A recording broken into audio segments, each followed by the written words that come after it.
mengabdi untuk negara dan berjiwa Pancasila, bertugas untuk mengawal demokrasi bangsa Indonesia.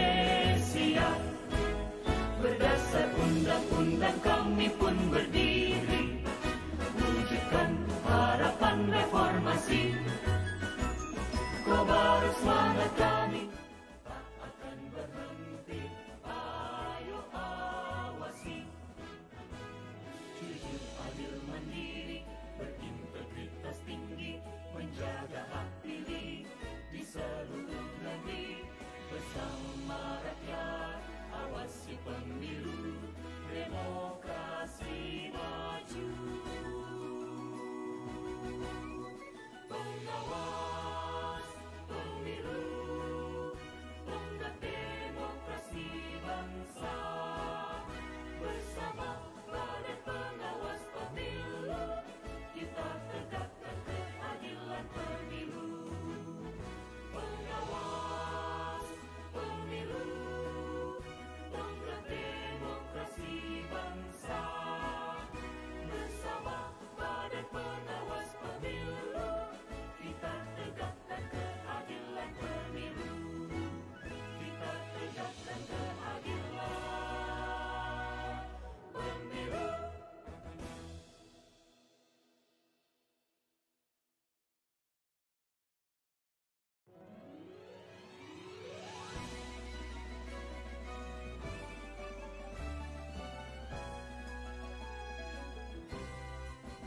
Kami pengawas pemilihan umum, mengabdi untuk negara dan berjiwa Pancasila, bertugas untuk mengawal demokrasi bangsa Indonesia. Berdasar undang-undang kami pun berdiri, wujudkan harapan reformasi. Kobarus semangat kami tak akan berhenti, ayo awasi. Jujur, adil, mandiri, berintegritas tinggi, menjaga hak pilih di seluruh negeri. Bersama rakyat, awasi pemilu, demokrasi maju. Pengawas pemilu, tonggak demokrasi bangsa. Bersama Badan Pengawas Pemilu, kita tegakkan keadilan pemilu. Pengawas pemilu, tonggak demokrasi bangsa. Bersama Badan Pengawas Pemilu, kita tegakkan keadilan pemilu. Kita tegakkan keadilan pemilu.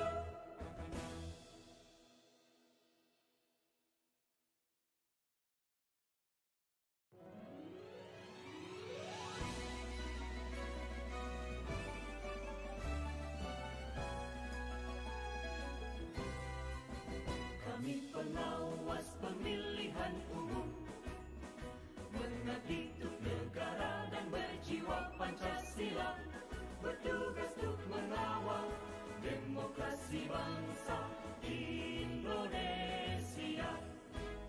Berdasar undang-undang kami pun berdiri, wujudkan harapan reformasi.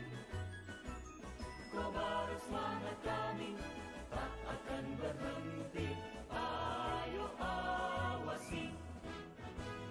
Jujur, adil, mandiri, berintegritas tinggi, menjaga hak pilih. Di keterangan memang benar Pak Gus terkait laporan masyarakat mengenai kegiatan bersama Bupati. Ya,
pemilihan umum, mengabdi untuk negara dan berjiwa Pancasila, bertugas untuk mengawal demokrasi bangsa Indonesia.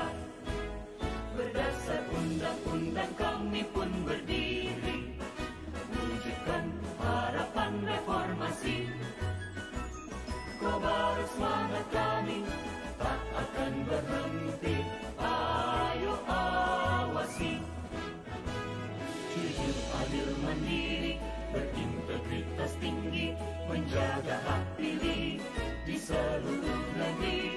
Bersama rakyat, awasi pemilu, demokrasi maju. Pengawas pemilu, tonggak demokrasi bangsa. Bersama Badan Pengawas Pemilu, kita tegakkan keadilan pemilu. Pengawas pemilu, tonggak demokrasi bangsa. Bersama Badan Pengawas Pemilu, kita tegakkan keadilan pemilu. Kita tegakkan keadilan pemilu.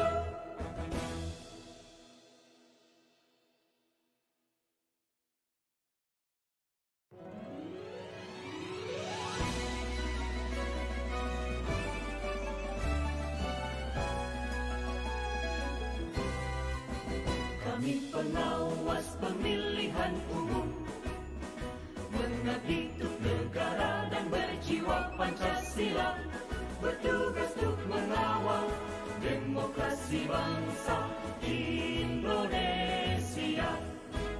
Berdasar undang-undang kami pun berdiri, wujudkan harapan reformasi. Kobar semangat kami tak akan berhenti, ayo awasi. Jujur, adil, mandiri, berintegritas tinggi, menjaga hak pilih di seluruh negeri. Bersama rakyat, awasi pemilu, demokrasi maju. Pengawas pemilu, tonggak demokrasi bangsa. Bersama Badan Pengawas Pemilu, kita tegakkan keadilan pemilu. Pengawas pemilu, tonggak demokrasi bangsa. Bersama Badan Pengawas Pemilu, kita tegakkan keadilan pemilu. Kita tegakkan keadilan pemilu.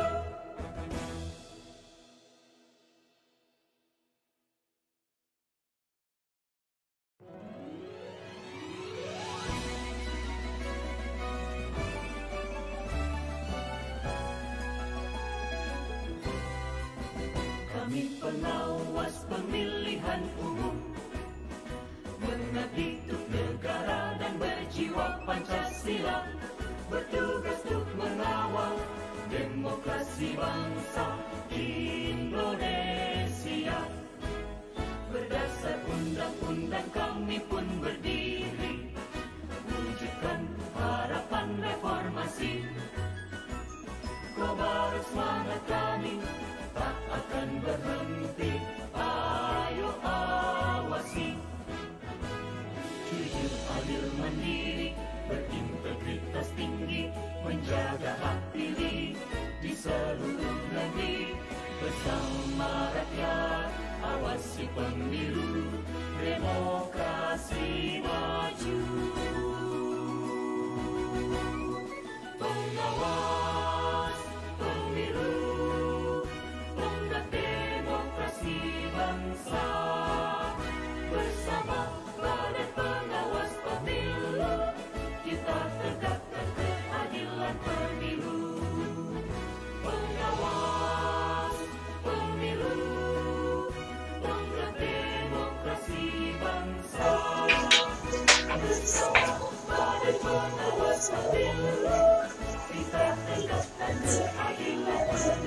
Wah,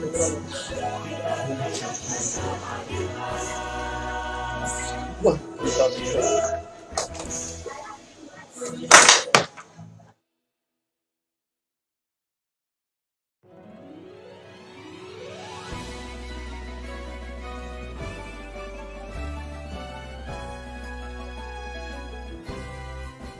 Kami pengawas pemilihan umum, mengabdi untuk negara dan berjiwa Pancasila, bertugas untuk mengawal demokrasi bangsa Indonesia. Berdasar undang-undang kami pun berdiri, wujudkan harapan reformasi. Kobar semangat kami tak akan berhenti, ayo awasi. Jujur, adil, mandiri, berintegritas tinggi, menjaga hak pilih di seluruh negeri. Bersama rakyat, awasi pemilu, demokrasi maju. Pengawas pemilu, tonggak demokrasi bangsa. Bersama Badan Pengawas Pemilu, kita tegakkan keadilan pemilu. Pengawas pemilu, tonggak demokrasi bangsa. Bersama Badan Pengawas Pemilu, kita tegakkan keadilan pemilu. Kita tegakkan keadilan pemilu.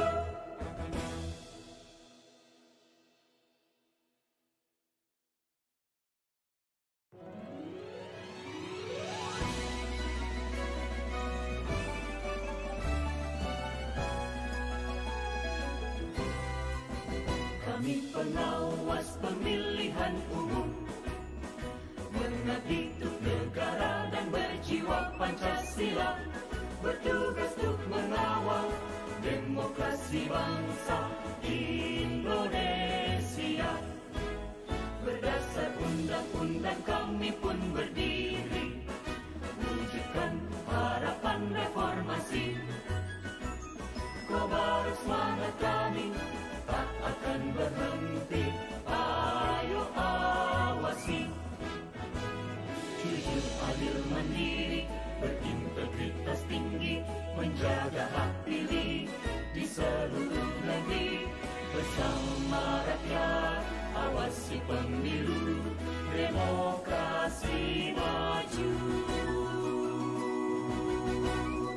Pengawas pemilu, tonggak demokrasi bangsa.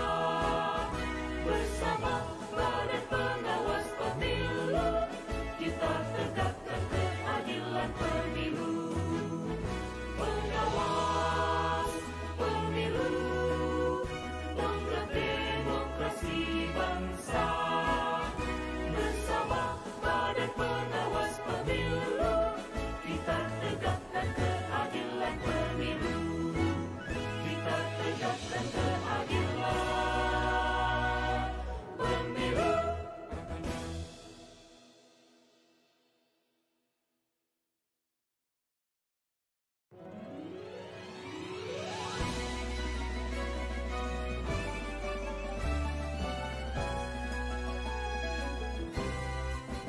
Kami pengawas pemilihan umum, mengabdi untuk negara dan berjiwa Pancasila, bertugas untuk mengawal demokrasi bangsa Indonesia. Berdasar undang-undang kami pun berdiri, wujudkan harapan reformasi. Kobar semangat kami tak akan berhenti, ayo awasi. Jujur, adil, mandiri, berintegritas tinggi, menjaga hak pilih di seluruh negeri. Bersama rakyat, awasi pemilu, demokrasi maju. maju. Pengawas pemilu, tonggak demokrasi bangsa. Bersama Badan Pengawas Pemilu, kita tegakkan keadilan pemilu. Pengawas pemilu, tonggak demokrasi bangsa. Bersama Badan Pengawas Pemilu, kita tegakkan keadilan pemilu. Kita tegakkan keadilan pemilu.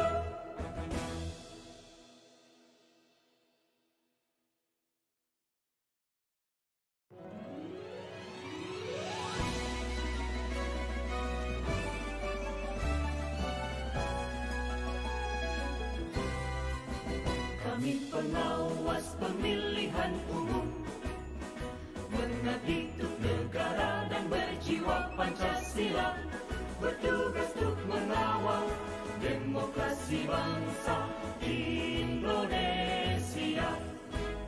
Berdasar undang-undang kami pun berdiri, wujudkan harapan reformasi. Kobar semangat kami tak akan berhenti, ayo awasi.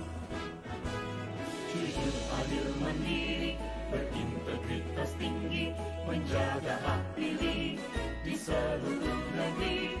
Bersama rakyat, awasi pemilu, demokrasi maju. Pengawas pemilu, tonggak demokrasi bangsa. Bersama Badan Pengawas Pemilu, kita tegakkan keadilan pemilu. Pengawas pemilu, tonggak demokrasi bangsa. Bersama Badan Pengawas Pemilu, kita tegakkan keadilan pemilu. Kita tegakkan keadilan pemilu.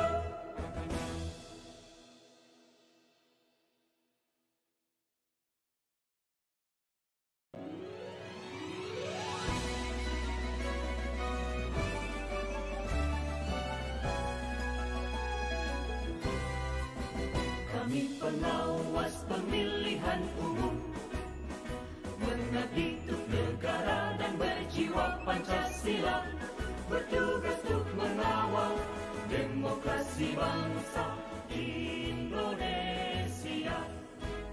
Berdasar undang-undang kami pun berdiri, wujudkan harapan reformasi. Kobar semangat kami.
Selamat pagi, salam sejahtera untuk kita semua. Assalamualaikum warahmatullahi wabarakatuh.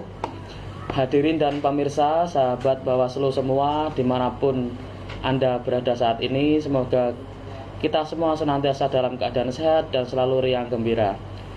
Dan selamat berjumpa kembali dengan kami dalam program Bawaslu Bicara.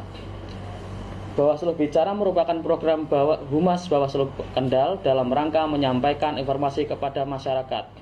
Lewat Bawaslu Bicara, masyarakat akan lebih tahu dunia pengawasan pemilu dan pilkada. Bagaimana kinerja Bawaslu dalam menegakkan keadilan pemilu. Bawaslu akan terus bergiat untuk menjadi lembaga pengawal terpercaya dalam penyelenggaraan pemilu demokratis, bermartabat, dan berkualitas. Program Bawaslu Bicara ini disiarkan live streaming melalui akun Facebook Bawaslu Kendal.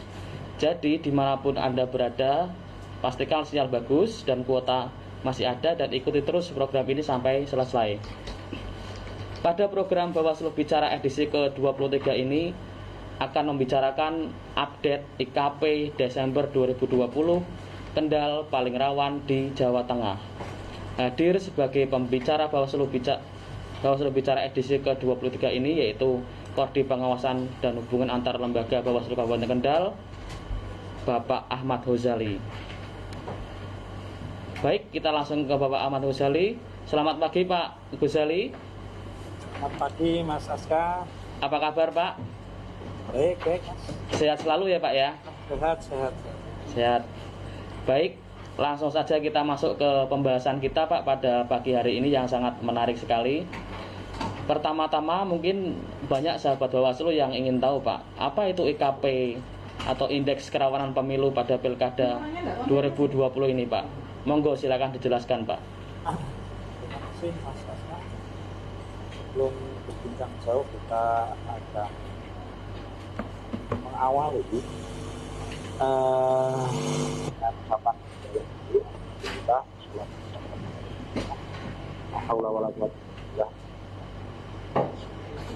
kita mulai dari definisi dulu sebelum kita melangkah lebih jauh. Apa itu IKP? IKP itu Indeks Kerawanan Pemilu. Kalau fokus sekarang ataupun definisi dan tujuan. Definisinya adalah IKP Indeks Kerawanan Pemilu. Tujuan IKP Indeks Kerawanan Pemilu.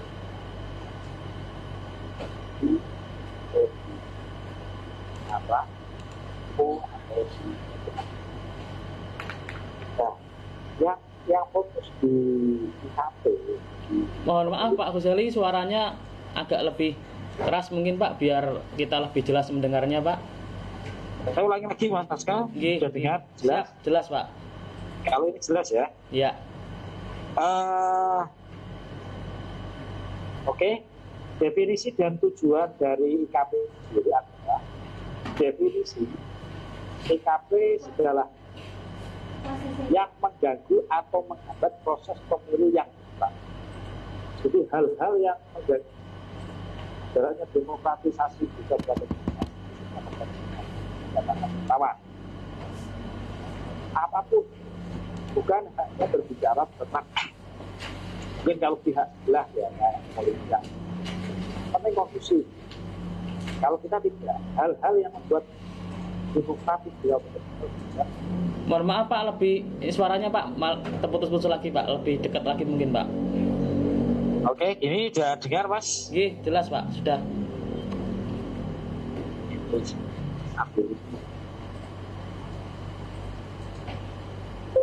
Oke, Mas Aska. Nggih. Saya ulangi lagi untuk definisi segala hal yang mengganggu atau menghambat proses pemilu yang demokratis. Jadi hal-hal yang mengganggu atau menghambat proses pemilu yang demokratis itu dianggap sebuah kerawanan.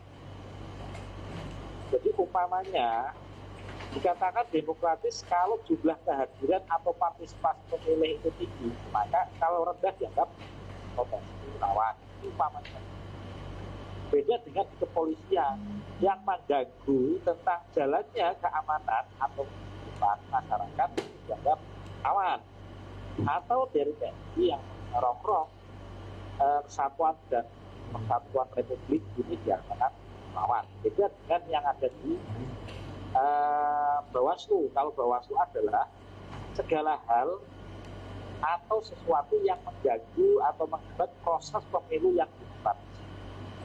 Contoh, penyelenggara pemilu terkena COVID itu dianggap mengganggu nantinya. Dan perlu kita ketahui bahwa IKP sekarang berbeda dengan IKP sebelumnya. IKP sekarang ini adalah IKP yang paling IKP hari ini. dan IKP berbasis pada pandemi COVID. Bedanya di sana. Ya, ketentuan suara yang menghambat itu juga ada yang kena dengan COVID. Kemudian untuk tujuan adanya IKP ini adalah alat untuk mengetahui dan mengidentifikasi karakteristik dan kategori kerawanan atau alat pemetaan pengukuran potensi prediksi dan deteksi untuk mengetahui bahwa ini ada potensi kerawanan hambat secara definisi. Baca Mas Askar definisi dan tujuannya. Ayo. Baik. Kemudian ini Pak, bagaimana Pak tahapan penyusunan data yang dilakukan oleh Bawaslu Kendal? Kalau saya lihat, kalau dimensi AP itu penilaiannya sebenarnya. Mohon maaf lebih dekat lagi Pak, supaya lebih jelas suaranya Pak. Kalau IKP ini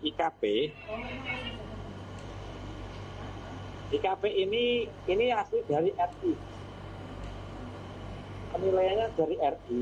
Halo, dengar nggak Mas? Masih kurang. Coba lagi Pak, coba Pak. Halo, masih udah jelas? Kurang sedikit. Kurang sedikit lagi. Iya, mungkin lebih dekat lagi mungkin.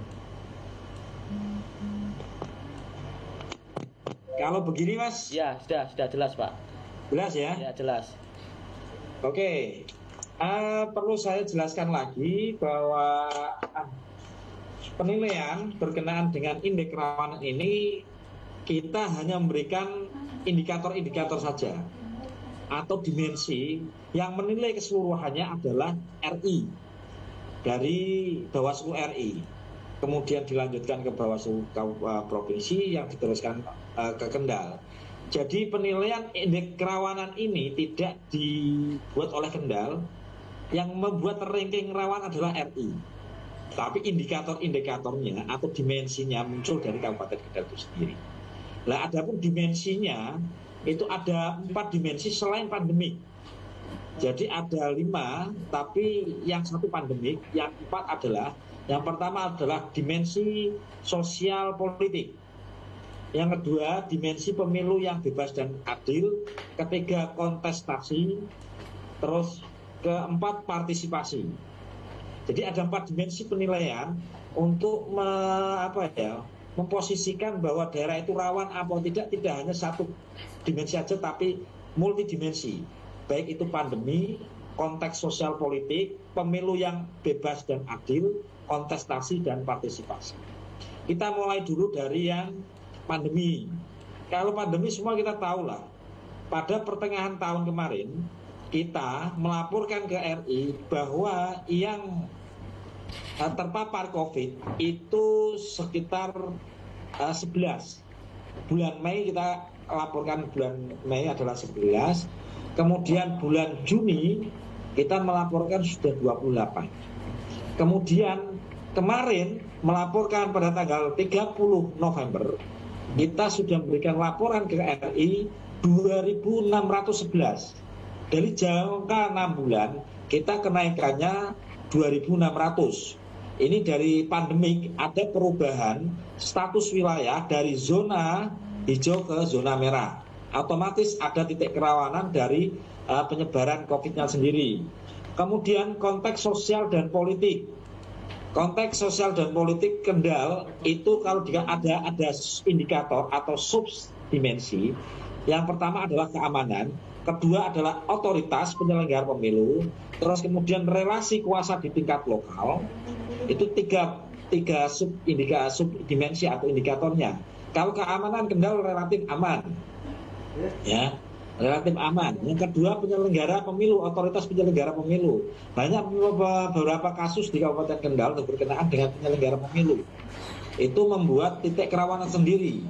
Semua tahu, pemirsa yang ada di webinar ini tahu bahwasanya ada salah satu penyelenggara pemilu yang ada di Kabupaten Kendal.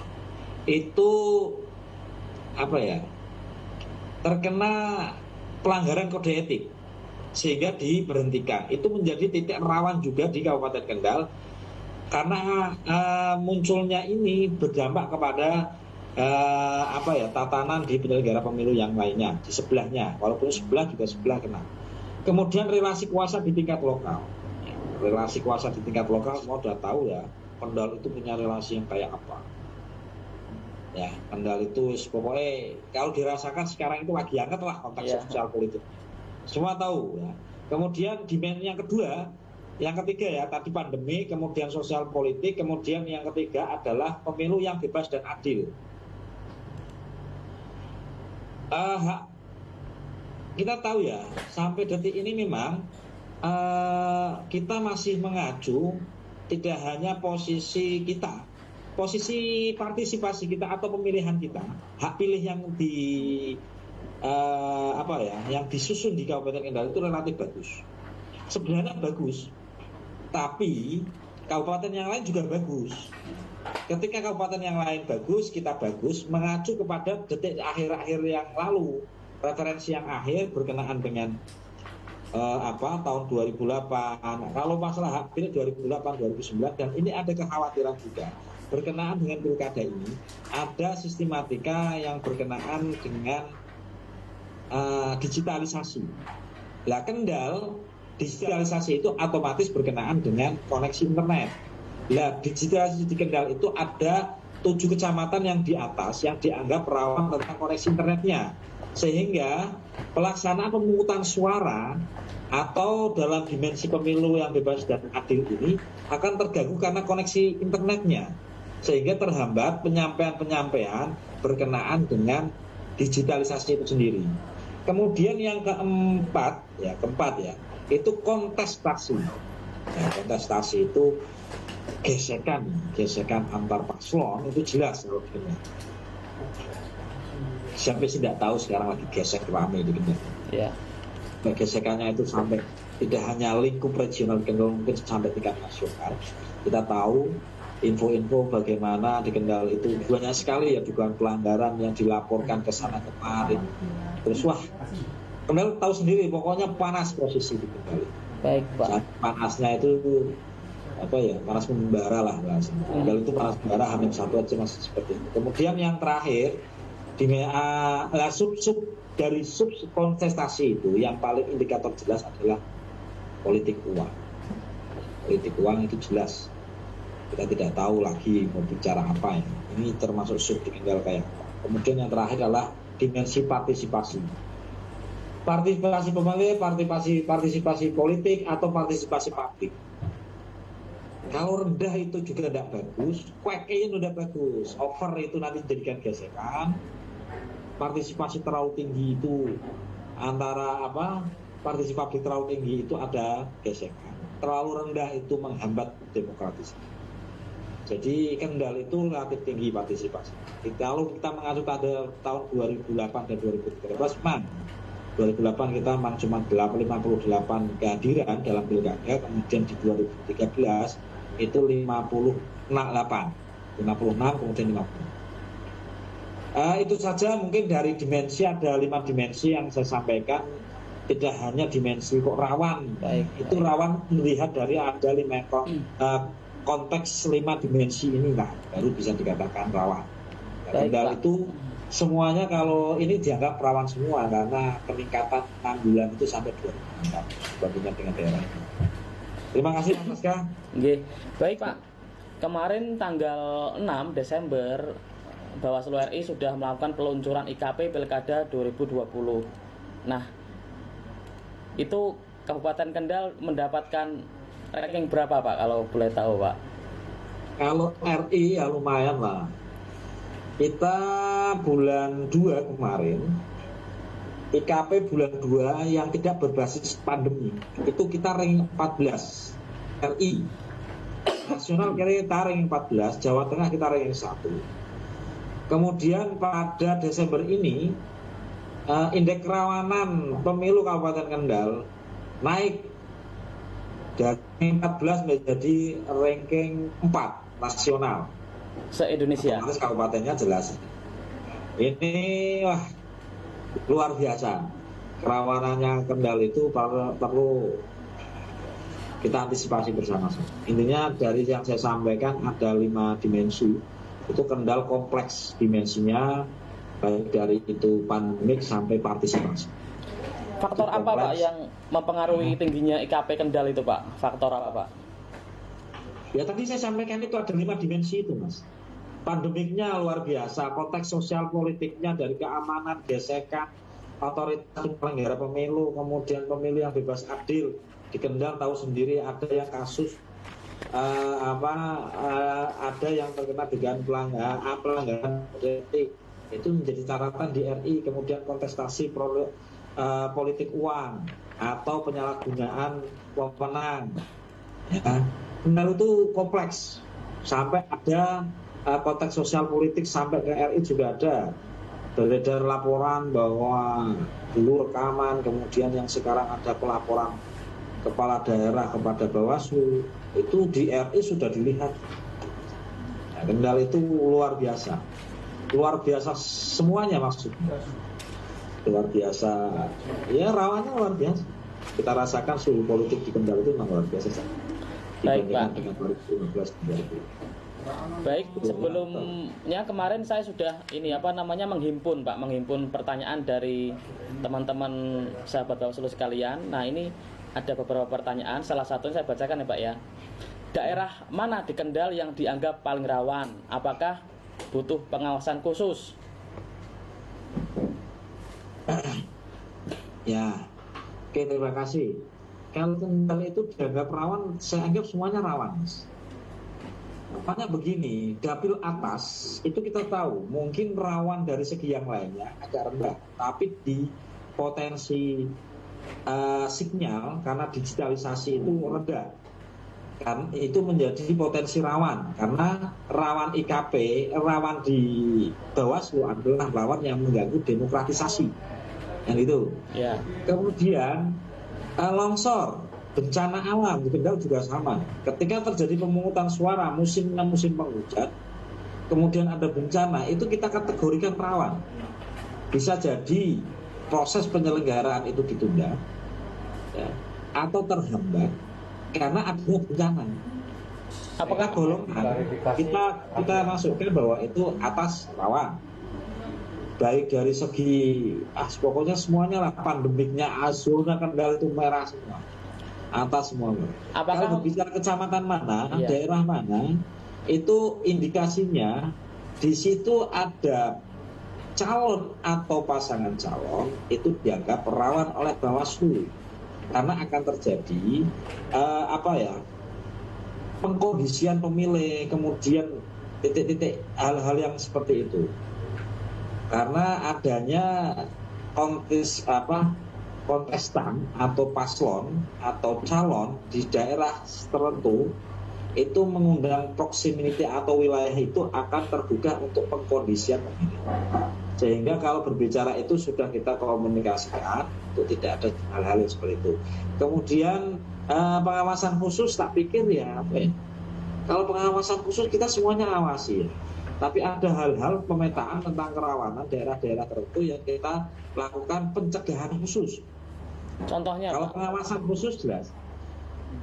Pengawasan ya kita awasi semuanya. Tapi kalau pencegahan khusus ya wilayah itu ada pencegahan khusus. Kita memberikan surat pencegahan terhadap kepala desanya, kemudian kepada RT RW-nya supaya tidak terjadi hal yang tidak. Itu Mas Aska ya. Baik, terima kasih Pak. Nah, mengingat tingginya angka IKP Pilkada di Kendal ini yang tadi sudah dijelaskan bahwa kita nomor 4 se-nasional, se-Indonesia Raya. Nah, apakah tingginya IKP itu kemudian bisa mempengaruhi Pak pelaksanaan Pilkada di Kendal ini terutama Pak? Tadi saya sudah sampaikan bahwa tingginya IKP tidak mengganggu terjadinya penghitungan suara, tapi IKP itu indeks bagaimana pemetaan dini kita supaya kita sudah melakukan semua pencegahan supaya hari H atau pas hari pemungutan suara ini tidak terjadi hal-hal yang tidak diinginkan. Karena munculnya IKP otomatis memunculkan kita untuk melakukan ekstra, baik itu pencegahan, pengawasan ataupun penindakan dalam hal-hal yang berkenaan dengan pemilu atau pilkada itu sendiri. Jadi menurut kami kalau kita diworo-worokan bahwa kita IKP kita tinggi supaya apa? Supaya kita tahu bahwa ini kita harus melakukan pencegahan supaya tidak terjadi misdemokrasi di Kabupaten Kendal ini. Terima kasih. Baik Pak, ini Pak misalnya nih Pak ya, misalnya ada daerah rawan di daerah atas kemudian sana longsor, apakah pada saat pemungutan suara itu memungkinkan Pak pemungutan suara itu ditunda Pak karena misalnya longsor atau misalnya ada daerah yang kebanjiran, itu mungkin nggak Pak kita ditunda Pak? Sangat memungkinkan Mas ya. Ditunda bukan berarti ditunda gini ya, bencana alam umpamanya satu, tidak hanya longsor ya, kita berbicara banjir saja, semoga saja di Kendal tidak ada Ya. Kalau atas longsor kemudian satu wilayah, katakanlah satu wilayah itu satu TPS, kemudian terjadi longsor, apakah orang akan berpikir aku pengen nyoblos, aku akan memberikan hak suara saya, atau dia akan menyelamatkan diri? Otomatis dia akan menyelamatkan dirinya, Ya. ya kan? Maka dari itu inilah alasan kenapa di bencana nyawa lebih diutamakan. Longsor satu wilayah satu TPS sing Pak Noblos ora ono Mas. Kok jangankan sing pengen Noblos, penyelenggaranya kabur, saya yakin. Terus otomatis akan diulang. Walaupun kita juga akan merekomendasikan kepada KPU untuk menunda pada TPS tersebut karena terjadi bencana alam, ya kan? Ini kalau berbicara bencana alam. Demikian juga kalau di kawasan bawah, banjir umpamanya. Banjir itu TPS ini pakai gini, kan gitu. Iya. Satu wilayah, satu TPS banjir. Ya. Rob tinggi itu orang akan berlarian menyelamatkan dirinya, harta bendanya. Tidak hanya pemilihnya, tapi juga panitianya atau KPPS dan pengawasnya ataupun sanksinya. Terus itu kan nggak bisa pelaksanaan itu. Kita merekomendasikan untuk ditunda. Walaupun otomatis itu akan ditunda karena apa? Ya karena kejadian alam itu yang saya sampaikan bahwa hal-hal seperti itu termasuk bagian dari kerawanan yang ada di Kabupaten Kendal. Kita punya sungai besar yang di atas kita punya wilayah longsor. Semoga aja di Kendal tidak ada bencana alam. Ya. Sangat dimungkinkan ini. Oke Pak. Baik. Terima kasih, kita sapa dulu Pak sahabat Bawaslu yang sudah bergabung. Ada beberapa ini dan saya ingatkan untuk terus ikuti acara ini sampai selesai. Nanti akan ada free e-sertifikat webinar. Bagi yang ingin bertanya silakan tinggalkan pertanyaan lewat chat room. Silakan nanti kalau ada saya bacakan satu-satu supaya nanti bisa dijawab oleh Pak Ahmad Ghazali. Nah ini Pak, kita kan sudah kurang 1 hari lagi ya, mungkin nggak ada 24 jam lagi kita menuju pemungutan suara nanti di TPS ya Pak ya. Nah kalau boleh tahu Pak, strategi apa ini Pak yang sudah dilakukan Bawaslu Kendal dengan jajarannya untuk memastikan nanti hari pemungutan suara itu berjalan dengan kondusif, dengan aman, dengan tertib, tidak ada pelanggaran-pelanggaran pemilu Pak. Silakan Pak. Terima kasih Mas Laska. Saya akan mengkaji mulai dari hari tenang ya. Dari hari tenang kemudian sampai ke hari pemungutan suara. Terus kemudian ke rekapitulasi. Yang pertama kita akan jelas upaya Bawaslu yang paling utama dan pertama adalah pencegahan. Pencegahan kita sudah menghimbau kepada semua jajaran baik peserta ataupun penyelenggara yang lainnya itu untuk melakukan hal-hal yang pencegahan untuk tidak melakukan pelanggaran. Dari penyelenggara pemilu sendiri, ketika masuk hari tenang dilarang, kita menghimbau untuk tidak adanya kampanye, tidak adanya money politik. Kita sudah menghimbau, kita sudah bersurat. Ya. Wes pokoknya tak kandani. Sebenarnya aku ngandani sih, ya. Bawaslu itu bahasa seperti ngandani dulu, dikandani keno, ya alhamdulillah rakeno ya diawasi. Ya, pertama kita seperti itulah, kita untuk mengawasi. Pengawasan kita apa? Kalau kita secara himbauan kita sudah semuanya kita sudah bersurat pada mereka baik itu dari peserta ataupun penyelenggara. Pengawasan kita yang pertama adalah untuk supaya hari H itu berjalan lancar, diharapkan tidak ada bukan pelanggaran. Yang pertama adalah pengawasan patroli politik uang. Kita melakukan patroli, baik itu dari Bawaslu, kemudian Panwascam, PKD, pengawas desa. Buktikan bahwa patroli itu tetap berkualitas. Kita minta untuk jajaran selalu berkoordinasi dengan kecamatan dengan form A-nya dalam pengawasan diperjelas form A-nya, atau form A itu adalah bukti tertulisnya dari patroli itu sendiri. Yang kedua, logistik. Kalau tidak ada logistik, tentu tidak ada pilkada, begitu Pak Noblos Wopo. Karena itu distribusi logistik, perjalanan logistik, kita juga sudah melakukan pencegahan, menghimbau untuk musim penghujan, baik itu armada, penyimpanan gudang, semuanya aman dan representatif. Kemudian distribusinya kita melakukan pengawasan, distribusi dari kabupaten ke kecamatan, kecamatan ke desa. Kita selalu melakukan pengawasan, baik itu dari desa ke KPPS, ke TPS, kita melakukan pengawasan. Yang ketiga, itu pembuatan TPS. Kita lihat dulu, kita awasi, kita cegah lewat surat sudah. Kita awasi supaya apa? TPS ini sesuai dengan SOP, standar operasionalnya. Kalau sekarang berbasis pandemik, jelas semuanya berbasis pandemik, baik itu keluar masuknya, kemudian tempat duduknya, tempat tunggunya, kita semuanya akan mengawasi hal itu. Kemudian malam hari H kita akan melakukan patroli persiapan dari semuanya, semua baik itu persiapan yang ada di logistiknya, TPS-nya, kesiapan terhadap penyelenggaranya.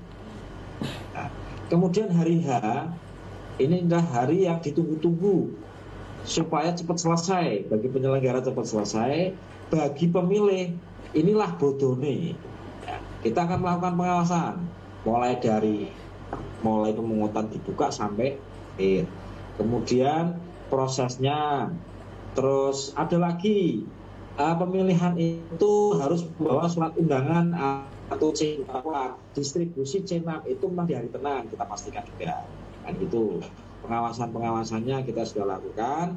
Kemudian sampai jam 1, sebelum jam 1 katakanlah jam 12 ya, itu kita melakukan pengawasan semuanya.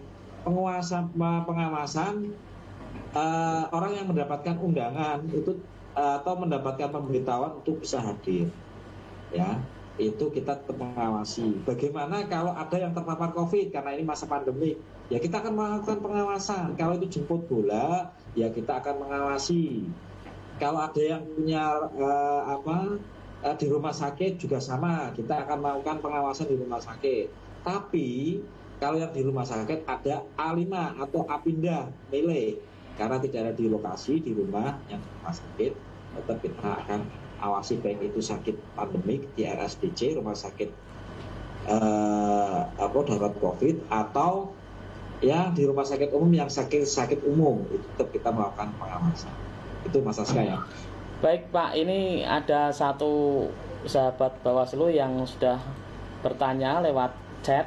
Saya bacakan ya Pak ya, nanti ya, supaya bisa dijawab. Dari Mas Muhammad Faiz, izin bertanya, bagaimana langkah Bawaslu terhadap warga yang tidak mau mengikuti pemungutan suara dengan alasan tidak ada kepiur Pak, sehingga warga tersebut mempengaruhi warga lain untuk ikut-ikutan tidak mengikuti pemungutan suara. Terima kasih. Monggo Pak, silakan dijawab.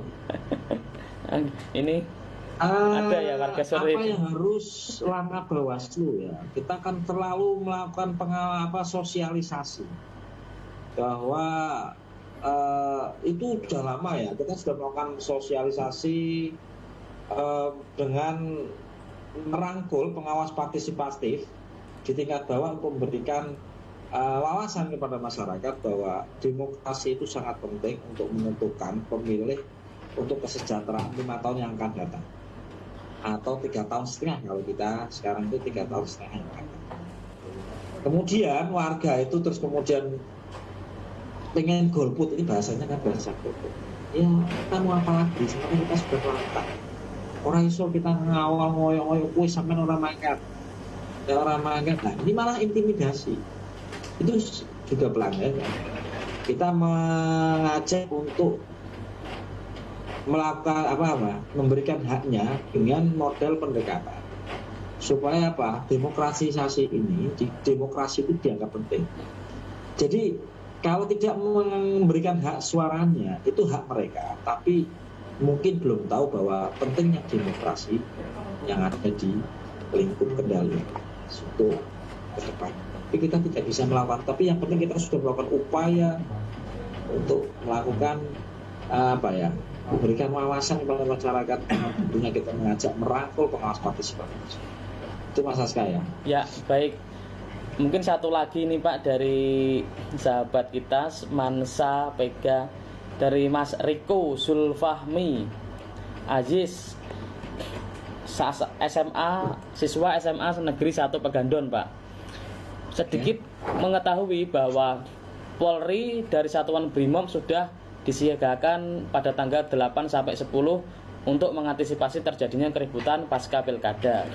Pertanyaannya, apa penyebab atau pengaruh terjadinya keributan pasca pilkada dan bagaimana peran serta kita generasi milenial dalam meminimalisir maupun mengantisipasi akan terjadinya suatu hal tersebut, karena kita dapat kita ketahui bahwa keributan itu dapat mengakibatkan perpecahan antar masyarakat dan juga mengancam persatuan. Ini intinya apa ya Pak ya? Apa yang dilakukan untuk mencegah terjadinya keributan pasca pilkada Pak? Monggo Pak, bisa dijawab mungkin. Oke, terima kasih Mas, pertanyaannya bagus sekali ya. 8 sampai 10 itu dimana masa-masa itu 8 adalah masa persiapan. Ketika persiapannya tidak matang,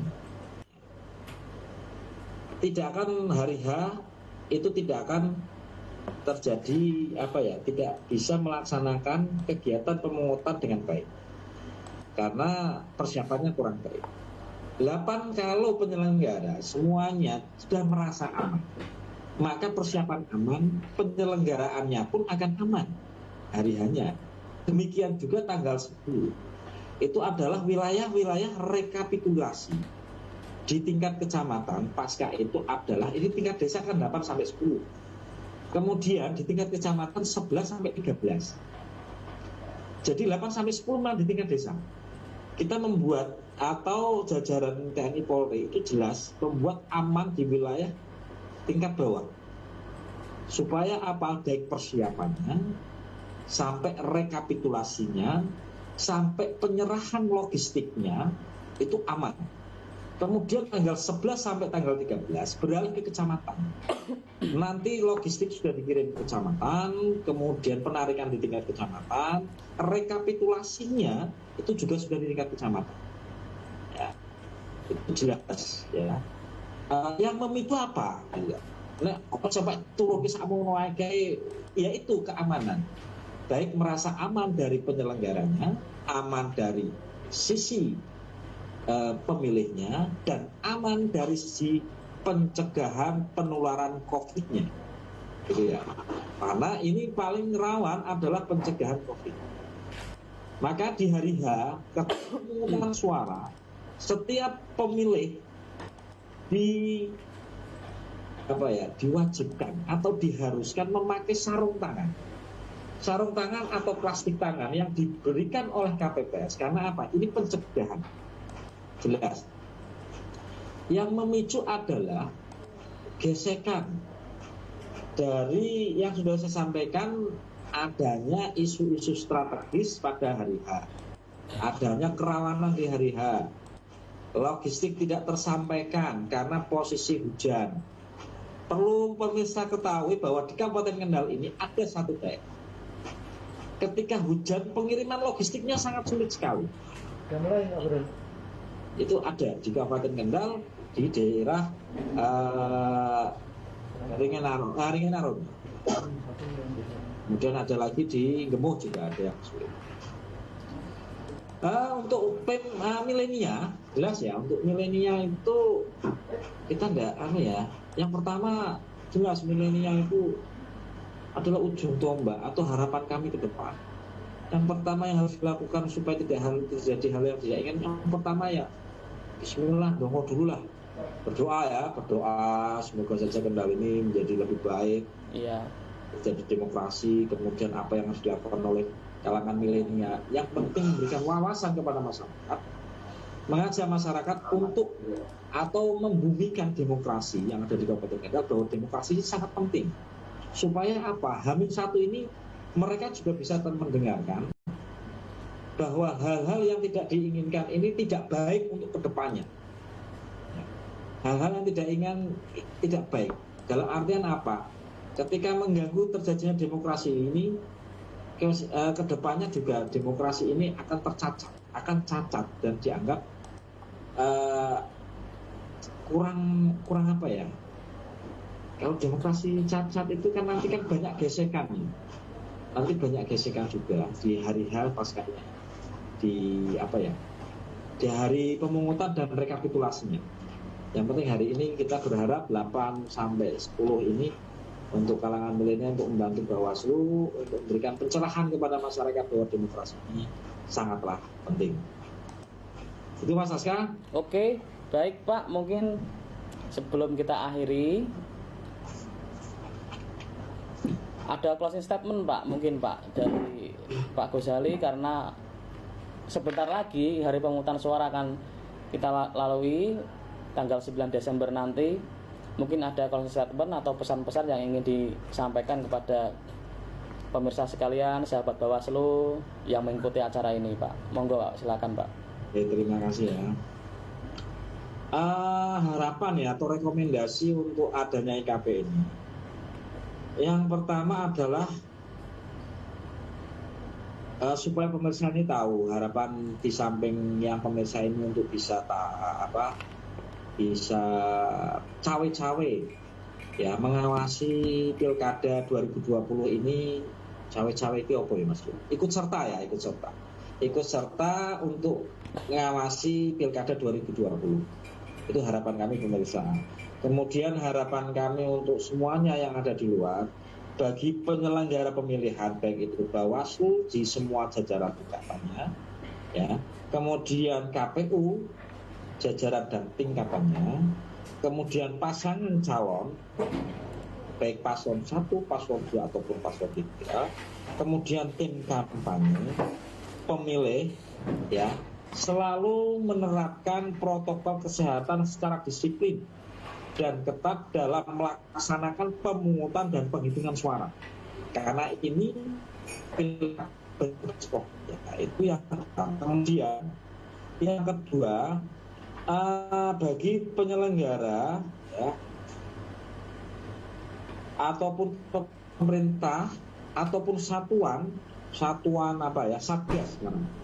COVID itu selalu bersatu, selalu berkoordinasi untuk selalu mengedepankan keselamatan penyelenggara pemilih ataupun yang bertugas di situ, yaitu adanya TNI, Polri itu berkenaan dengan prokesnya harus satgas harus memaksakan atau memberikan wawasan kepada pemilih. Inilah saatnya untuk pencegahan COVID, bahwa Pilkada ini menjamin satgas tidak ada klaster baik klaster dari penyelenggara, klaster dari pemilih ataupun klaster dari keamanan.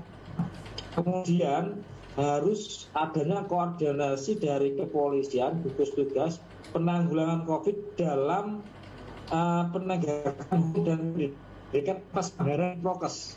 Tidak menutup kemungkinan di hari itu nanti ada pelanggaran prokes. Pihak kepolisian, pihak TNI kepolisian ataupun pihak satgas untuk selalu berkoordinasi menindaklanjuti yang atau menegakkan pelanggaran atau pelanggar COVID, pelanggaran COVID.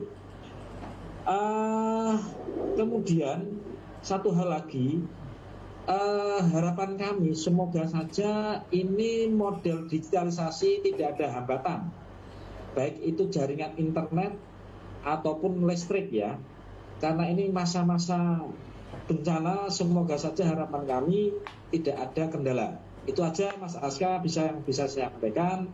Akhirul kalam, wallahul muwaffiq ila aqwamit thoriq. Wassalamualaikum warahmatullahi wabarakatuh. Waalaikumsalam warahmatullahi wabarakatuh. Terima kasih Bapak Ahmad Husali, Kordif Pengawasan Bawaslu Kabupaten Kendal yang telah memberikan pencerahan kepada kita semua pagi ini.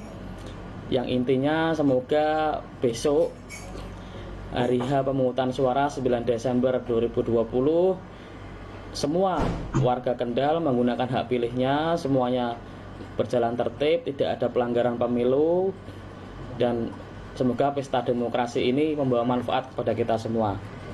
Baik, demikianlah sahabat Bawaslu Bicara episode ke-23. Terima kasih sudah mengikuti webinar pada pagi hari ini.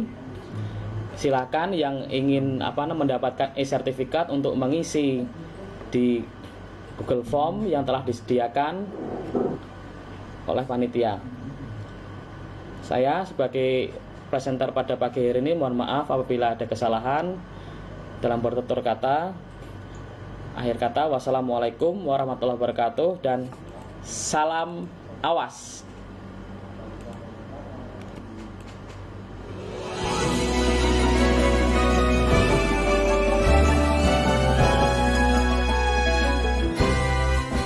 Kami pengawas pemilihan umum, mengabdi untuk negara dan berjiwa Pancasila, bertugas untuk mengawal demokrasi bangsa Indonesia. Berdasar undang-undang kami pun berdiri, wujudkan harapan reformasi. Kobar semangat kami tak akan berhenti, ayo awasi. Jujur, adil, mandiri, berintegritas tinggi, menjaga hak pilih di seluruh negeri. Bersama rakyat, awasi pemilu, demokrasi maju. Pengawas pemilu, demokrasi bangsa, bersama Badan Pengawas Pemilu, kita tegakkan keadilan pemilu. Pengawas pemilu, tonggak demokrasi bangsa, bersama Badan Pengawas Pemilu, kita tegakkan keadilan pemilu. Kita tegakkan keadilan pemilu.